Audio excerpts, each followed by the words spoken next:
ગ્રાહકો મુશ્કેલીમાં મુકાયા છે।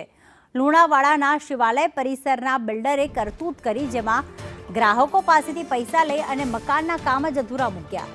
કામ પૂર્ણ કરવા ગ્રાહકો પાસે વધુ રૂપિયાની માંગ કરી છે। બિલ્ડર માનસિક રીતે હેરાન કરે છે તેવું ગ્રાહકો જેમણે આ ઘર ખરીદ્યા છે, મકાન ખરીદ્યા છે, તેમનું કહેવું છે। સાથે ગ્રાહકો એવું પણ કહી રહ્યા છે કે બિલ્ડર અભદ્ર ભાષાનો ઉપયોગ કરે છે। બિલ્ડર કંચન ગોસાઈ ધવલ બાવીસી સામે ફરિયાદ દાખલ કરાઈ। રિષભ ગોસાઈ વિરુદ્ધ લુણાવાડા પોલીસમાં ફરિયાદ દાખલ કરવામાં આવી છે। બિલ્ડર એ મકાનોનું કામકાજ બંધ છે।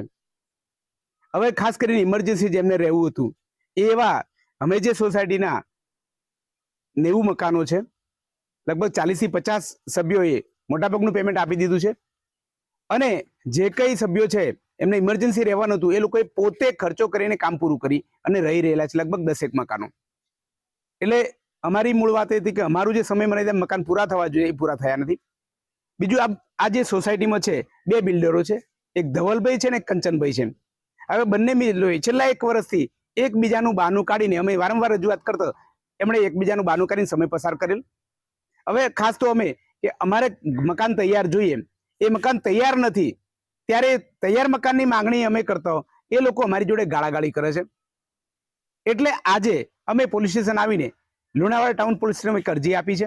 એમાં 70% ઉપર બુકિંગ પૂરું થઈ ગયેલું છે, તો પણ હજુ સુધી 3 વર્ષ થઈ ગયા એ વાતને કોન્ટ્રાક્ટ પૂરો થઈ ગયો છે, તો હજુ પણ અડધા મકાન પૂરું કામ પત્યું નથી અને આજુબાજુની કમ્પાઉન્ડ વોલ નથી બની, હજુ એમિનિટીઝ નથી બની, રોડ રસ્તા બાકી છે। એના લીધે જે 5 થી 6 માણસો રહેવાયા છે એમના મકાનના તાળા તૂટેલા છે, એની અરજી પણ આપેલી છે પોલીસ સ્ટેશને। આ તરફ અમદાવાદના